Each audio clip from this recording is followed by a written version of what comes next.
மூலிகையை பார்க்க போகிறோம். நீங்கள் எல்லோரும் நீல கலரில் இருக்கக்கூடிய விஷ்ணு கரந்தையை பார்த்துருப்பீங்க. இதுதான் விஷ்ணு கரந்தை. நீல கலரில் இருக்குது. இதுலேயே வெள்ளை கலரில் இருக்கும். வெள்ளை கலருங்கிறது அபூர்வமாக பார்க்கக்கூடிய ஒரு மூலிகை. அதை நான் உங்களுக்கு இப்போ காமிக்க போகிறேன். வெள்ளை கலரில் இருக்கும். இங்கே பார்த்திங்கன்னா எல்லாம் ப்ளூ கலரில் தான் இருக்கும். ப்ளூ கலரில் இருக்கக்கூடிய இந்த மூலிகை மாதிரி வெள்ளை கலர்லேயும் இருக்கும். இப்போ அதை நான் காமிக்க போகிறேன். அதுதான் இதை பாருங்கள். இதுதான் வெள்ளை விஷ்ணு கரந்தி. இது லட்சுமி கடாசம் இருக்கக்கூடிய ஒரு மூலிகை. இதை நம்ம வீட்டில் வளர்த்தோம்னா லட்சுமி கடாசம் உண்டாகும். இது ஒரு அபூர்வமான ஒரு மூலிகை.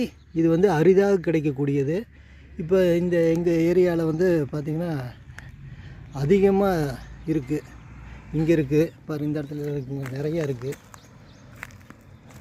நம்ம இதோடைய வேரை தங்கத்தாயத்தில் அடைச்சி நம்ம வலது கையில் கட்டிக்கிட்டோம்னா நமக்கு எப்போவுமே பணத்துக்கு குறைவு இருக்காது. லட்சுமி கடாசம் ஏற்படும். வீடு சுபிட்சமாக இருக்கும். இன்னும் பல விஷயங்கள்லாம் இதில் இருக்குது. இதை பற்றி சித்தர்கள் தங்கள் பாடல்களில் பல விஷயங்களை சொல்லியிருக்கிறாங்க. இதுதான் வெள்ளை விஷ்ணு கரந்தை. பார்த்துக்குங்க, தெளிவாக காட்டுறேன். சேனலை லைக் பண்ணுங்கள், சப்ஸ்கிரைப் பண்ணுங்கள், ஷேர் பண்ணுங்கள். நன்றி, வணக்கம்.